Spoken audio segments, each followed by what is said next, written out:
What if a peaceful morning hike in the Smoky Mountains ended not with footprints on the trail, but with a mystery that would echo for decades? What if the smiling face of a young student, full of ambition and life, vanished into the forest without leaving behind so much as a broken twig?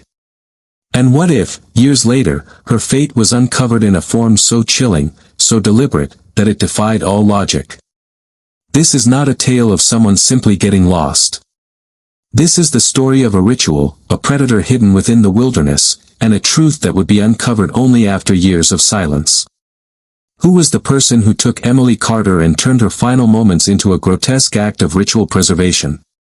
And why was her body tended to season after season, as though the forest itself demanded an offering? If you want to uncover these questions and journey with us into one of the most disturbing mysteries of the Smoky Mountains, like this video, subscribe to Unscripted Tales, and let us reach 5,000 likes on this story. On Saturday, September 10, 1989, Emily Carter, a 21-year-old anthropology student at Vanderbilt University, prepared for a day that seemed like any other. She had planned a short excursion into the Great Smoky Mountains National Park, choosing the Laurel Falls Trail, a popular but deceptively quiet path. Hiking was not only Emily's passion but also part of her academic work, as she often collected notes and photographs of regional environments. That morning, she assured her family that she would return by the evening. Her father was the last to hear her voice. At 8:45 a.m., she called him, letting him know that she had arrived safely at the trailhead parking lot and was about to begin her hike. It was a short and ordinary conversation, but it was also the final one. When Emily did not return home by dinner, her family's unease turned quickly to dread. They tried calling her, but the phone went unanswered.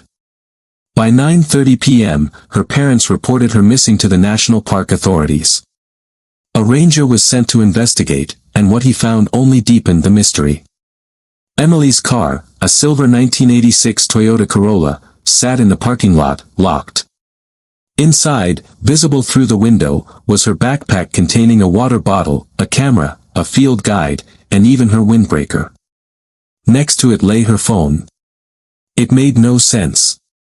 Emily was experienced enough to know never to begin a hike without those essentials. At first light the following day, a full-scale search was launched. Rangers, deputies from Sevier County, volunteers from hiking clubs, and K-9 units scoured the trails. Helicopters swept over ravines and ridges, while ground teams moved methodically through dense undergrowth. Dogs briefly picked up Emily's scent near the start of the trail but lost it within minutes, as though she had vanished into thin air. For weeks, the search pressed on, expanding further into the wilderness. Yet there were no signs of a struggle, no discarded items, no torn clothing, no tracks. It was as though the mountains had swallowed her whole. By the end of September, the search efforts slowed. Hope turned into despair. The case remained open but yielded nothing. 18 long months passed, and the name Emily Carter was quietly transferred into the cold case files. To her family, however, Emily was not a statistic or a story to be archived. She was a daughter whose absence lingered in every corner of their lives, a void carved by the silence of the Smoky Mountains. For 12 long years, the disappearance of Emily Carter had become nothing more than a cold memory, a whispered legend among hikers, and an unanswered question for her grieving family. People had long stopped expecting answers. But on December 3, 2001, deep in the Smoky Mountains, the silence broke in the most disturbing way imaginable. That day, 3 hikers, Alan Pierce, Robert Kim, and Linda Vasquez, set out on a different kind of adventure. They were not tourists chasing waterfalls or families taking pictures of the autumn leaves. They were explorers, searching for unmarked gorges and forgotten paths. Their destination was an area near an abandoned iron mine, far away from any official trail, the kind of place most people never dared to tread. The ground was steep, the trees were thick, and the air felt heavy with a strange stillness. After hours of climbing and navigating ravines, the 3 hikers stumbled upon something that made them freeze in place. Before them was a small clearing, unnaturally neat, as if someone had worked to clear away the chaos of nature. In the center stood an altar. At first glance, it looked like nothing more than a strange pile of logs and stone. But the closer they looked, the more horrifying it became. For massive logs had been arranged carefully to form a base. On top of them lay a wide slab of slate stone, unnaturally smooth, as if it had been prepared for something precise. And upon that slab was the figure of a woman. She was not buried.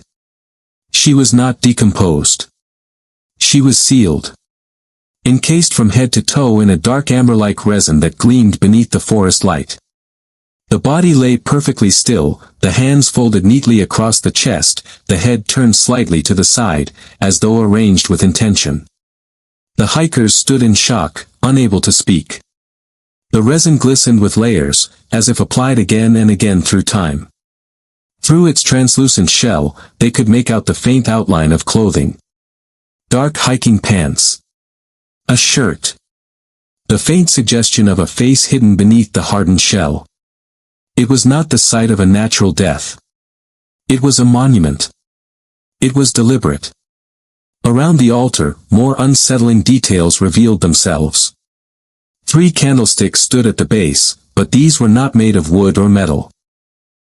They were carved from bone, smooth and shaped with care, most likely from deer.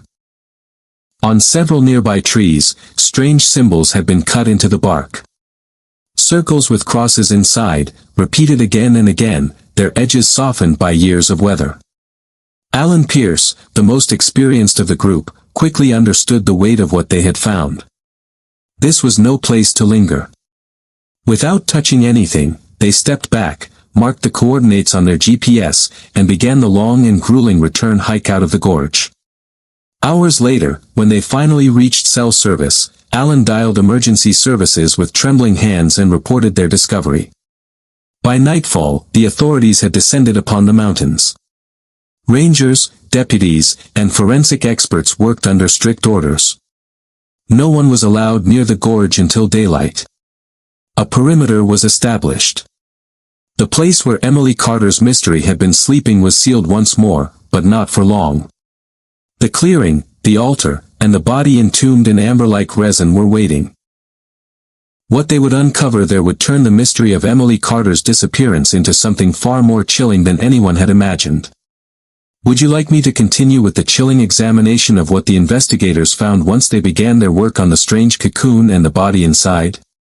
When the stone slab and its resin-coated figure were finally lifted from the Smoky Mountains and brought to the Nashville Forensic Medical Center, the atmosphere was heavy with dread. The specialists knew they were not facing a routine autopsy. They were facing something that resembled both a crime scene and an artifact, something that felt more ancient ritual than modern tragedy. The first step was to see inside without breaking what covered the body. A full CT scan was carried out. As the images appeared on the screens, the outline of a skeleton emerged with startling clarity. There were no broken limbs, no signs of bullets, no evidence of knife wounds. The bones looked intact, but the neck told a different story. A fracture in the hyoid bone appeared, a mark that investigators knew too well. It was the unmistakable sign of strangulation. The challenge now was to reach the body itself. The resin that sealed Emily was not uniform.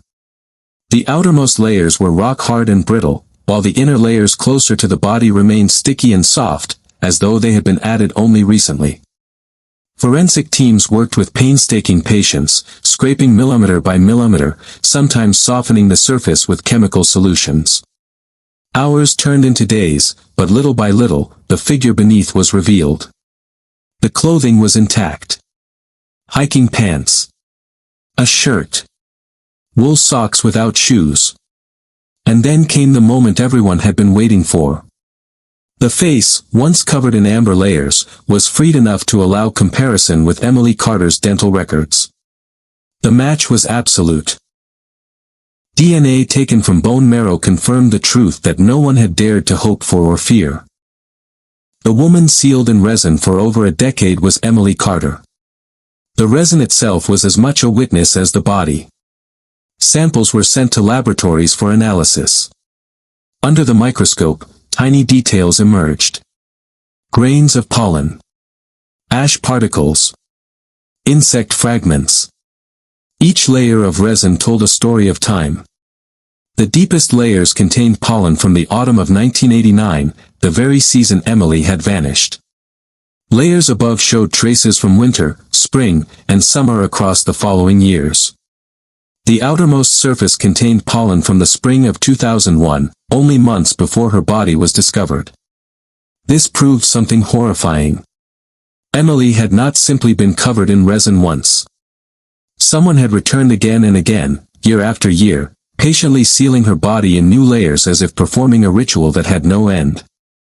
By the time the last fragments of resin were removed, the truth was undeniable. Emily Carter had been murdered shortly after she disappeared. She had been strangled with a narrow strap of processed leather, which left fibers embedded in the skin of her neck. But her story had not ended with death. Her killer had preserved her body in a process that went on for over a decade, transforming her into something between a victim and an offering. The investigators had uncovered the method and the manner of Emily's death, but the greater mystery remained. Who had performed this ritual in the heart of the forest, and why had they tended to her body for so many years? With Emily Carter's identity confirmed and the horrifying method of her preservation uncovered, the case shifted into a new phase. What had once been a cold file locked in a cabinet was now a murder investigation unlike any the state had seen. The lead investigator, Detective Thomas Hale, was assigned to piece together the mystery. He was joined by the Tennessee Bureau of Investigation and specialists from the FBI's Behavioral Analysis Unit. The team knew they were not dealing with a random act of violence. This was something ritualistic, calculated, and rooted in beliefs far removed from the modern world. The FBI profilers studied the details with sharp attention. The repeated layering of resin, the carefully arranged altar, the bone candlesticks, and the symbols carved into trees all spoke of patience and obsession. The profile they created painted a chilling image. The killer was most likely a white male, somewhere between his 30s and 50s at the time of the crime. He would have been deeply familiar with the mountains, a survivalist who could navigate the wilderness without notice. He was most likely antisocial, perhaps a hermit, someone who had turned away from society and chosen to live in isolation. The ritualistic behavior suggested a personal belief system, one that was not tied to any known religion, but created from fragments of folklore and his own delusions. Detective Hale focused heavily on the strange carvings found near the altar. Circles with crosses etched into the bark of old trees were too deliberate to be dismissed as random. When photographs of the markings were shown to historians and cultural experts, the responses were mixed. Some compared them to old sun symbols, others to ancient European cross marks, but none could tie them to a specific group or practice. This pointed toward the possibility that the killer had invented his own system of symbols, perhaps as part of his ritual preservation. The deeper the investigators looked, the more the case became entangled with the local folklore of the Smoky Mountains. In conversations with old residents and in the pages of fading historical records, Detective Hale found references to hermits who once lived in the forests, men who had refused to join the modern world and had instead built lives hidden from sight. Stories spoke of rituals meant to bind the spirit of the dead to the land using the sap of evergreen trees. The legends were never taken seriously, but now, standing against the evidence, they could not be ignored. Despite the disturbing discoveries, the authorities made a careful choice about what to tell the public. At a press conference held in early June 2002, officials confirmed that the remains found in the Smoky Mountains were those of Emily Carter and that her death had been the result of foul play. But the strange details about resin layers, bone candlesticks, and carved symbols were left unsaid. Detective Hale knew that to reveal too much would invite panic, or worse, inspire others who might see it as some kind of ritual worth repeating. The case had taken shape. The killer had a face in theory, if not in reality. A man hidden within the wilderness. A hermit who believed the mountains belonged to him alone, and who preserved his victim in a ritual stretching across years. But finding such a man, in endless miles of mountains and valleys, would prove to be far harder than any profiler's sketch. The clues pointed toward the existence of someone who had lived in silence, and who might still be out there, watching, waiting, and hidden in the folds of the forest. For months, the investigation seemed to circle the same haunting details with no clear direction. The resin, the altar, the strange symbols carved into bark, all pointed to a ritualistic mind but not to a living suspect. It was during one of Detective Thomas Hale's many interviews with retired park employees that the first real light broke through the fog of uncertainty. A former ranger, who had served in the Smoky Mountains for decades, recalled encounters he had never spoken of publicly. In the early 1990s, several years before Emily Carter's disappearance, he had crossed paths with a man who did not belong to modern times. This figure lived deep in the forest, far from any trail, dressed in clothes fashioned from animal skins and rough fabrics. The man never spoke, only stared with an unsettling intensity before slipping silently back into the trees. What burned most in the ranger's memory were the symbols he had seen on trees near where the hermit roamed. Circles with crosses etched into the bark. When shown photographs of the same symbols found near the altar where Emily's body was discovered, the ranger leaned forward. He could not swear they were identical, but he was certain they were eerily similar. The ranger directed investigators to a region known as Porter Ridge, one of the least explored and most difficult parts of the park. It was the kind of place that swallowed sound and movement, the kind of place where a man could live for years unseen. Acting on this lead, Detective Hale organized a quiet expedition with his two most trusted deputies and the retired ranger himself as their guide. They carried with them supplies for several days, evidence collection kits, and the weight of knowing that if they were right, they were about to walk into the lair of the man who had created one of the darkest mysteries the mountains had ever hidden. For days they pushed through thickets, crossed streams, and scanned the ground for traces of habitation. It was late on the third day when one deputy spotted something almost invisible against the rock face of a ridge. At first glance it looked like a pile of fallen branches and moss, but as they drew closer, the shape of a structure revealed itself. A hut, wedged into the base of the rock, half dug into the earth, its roof sagging but still intact. It was not built to be seen. It was built to vanish. Inside, the space was small, dim, and stale with the smell of earth and rotting wood. But the moment their lanterns lit the walls, their suspicions hardened into certainty. Carved directly into the logs were the same symbols, dozens of them, precise and repeated, the circle with the cross inside. The investigators searched every corner. Under a crude bed they found tools, an old handsaw, carving knives with antler handles, and clay pots. In one pot lay hardened lumps of dark resin, identical in appearance to what had encased Emily. Another pot held dried roots and herbs, possibly part of the ritual. And outside, just beyond the hut, the truth of long-term preparation was carved into living trees. Neat V-shaped cuts scarred the trunks of pines, evidence of resin collection over many years. The final piece came in the form of something far more fragile. On the remains of the bedding, investigators collected strands of hair. In the forensic lab, these hairs revealed a full DNA profile of an unknown male. But when uploaded to the national database, the results came back empty. He was not a convicted criminal, not a registered soldier, not a missing person. He was a ghost in the system. Now, the investigators were certain.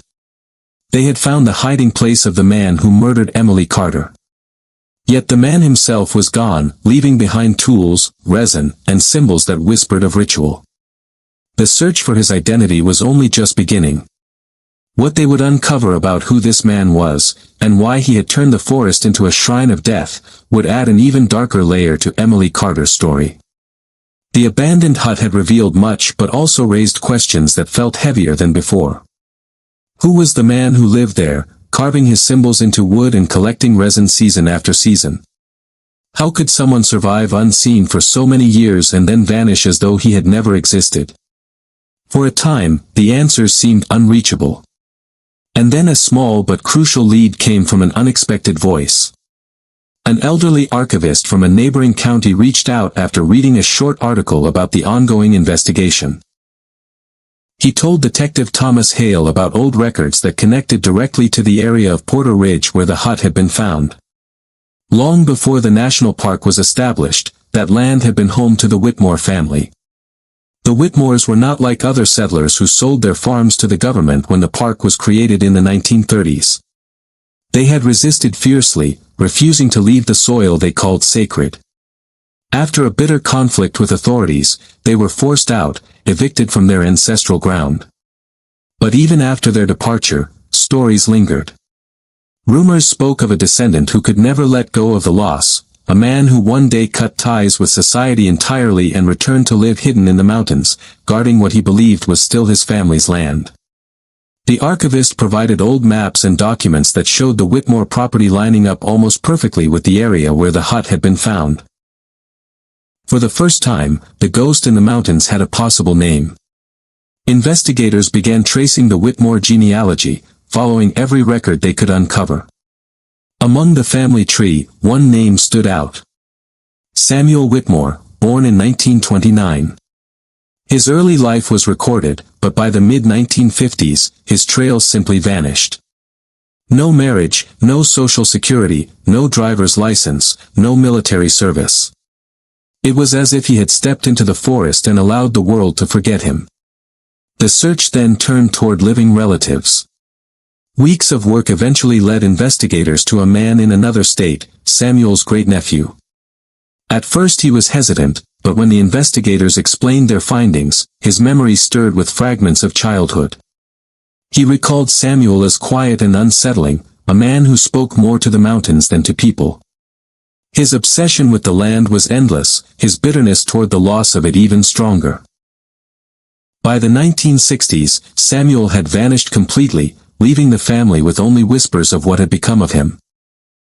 The investigators asked for a DNA sample, and the great-nephew agreed. When tested against the hairs recovered from the hut, the result was undeniable. The unknown hermit of Porter Ridge was directly linked to the Whitmore family. The bloodline matched. The man who had built the altar, carved the symbols, and preserved Emily Carter's body was almost certainly Samuel Whitmore, the descendant of a family torn away from the very land where she had disappeared. For the first time, the crime had a motive that went beyond ritual. It was not random violence, nor a passing obsession. It was vengeance born of land, of history, and of a belief that outsiders had stolen what was sacred. To Samuel Whitmore, Emily had not been a stranger. She had been an intruder, a reminder of the world that had taken everything from his family. Her death, and the ritual preservation of her body, was his twisted act of justice. The investigators had finally given a name to the ghost. But one last question remained. If Samuel had preserved Emily's body for more than a decade, what had become of him after his final visit to the altar? By the time the pieces of the puzzle were placed together, the image that emerged was as tragic as it was chilling. Investigators concluded that Samuel Whitmore had murdered Emily Carter in September of 1989. To him, she was not simply a hiker passing through. She was an intruder stepping onto what he still believed was his sacred inheritance. Her death was not driven by greed or impulse but by the weight of his obsession with land, memory, and vengeance. But what made the crime even more disturbing was not only the act of murder. It was the ritual that followed. For more than a decade, Samuel returned to the secluded ravine, season after season, carrying resin collected from the pines. With every visit, he sealed Emily's body under another layer, binding her more tightly to the forest, shaping her into something that was no longer a victim but a monument. It was his dark attempt to reclaim control, to show that the wilderness belonged not to the park, not to the world, but to him. The pollen trapped in the final layer of resin revealed his last visit. It was spring of 2001. After that, there was nothing more. The FBI and local authorities pieced together their final theory. Samuel was an old man by then, over 70 years of age, living a life of hardship and solitude in the unforgiving wilderness. It was likely that after completing what he saw as the final step of his ritual, he succumbed to nature itself. Whether from illness, an accident, or the exhaustion of his isolated life, he never returned. His body, unlike Emily's, was never found. It was swallowed by the same mountains that had hidden him for decades. In early 2003, after years of investigation and no trace of Samuel ever surfacing, the case was officially closed. The authorities declared it solved under exceptional circumstances. They had a name, a history, and the motive of the killer, but they would never have the satisfaction of arrest or trial. For Emily's family, it was both an answer and an ache. They finally knew what had happened, but they would never see justice carried out in a courtroom. The wilderness had taken that away too. What remained was a story that grew into legend, passed among hikers and whispered in towns that border the Smoky Mountains. It was no longer just the disappearance of a young student. It had become the haunting tale of a recluse consumed by bitterness, who turned grief for stolen land into ritual, and who preserved his victim as though she were part of the forest itself. A story of land, revenge, and ritual preservation that even now leaves behind a shiver, as if the woods still hold echoes of Samuel Whitmore's obsession. If you are still watching this story, it means this journey truly deserves your like and your subscription. Please help me complete 5,000 likes on this story because it is a challenge from my mother, and I need your support. It costs you nothing, but it means everything to me. And tell me in the comments, from which city are you watching this story?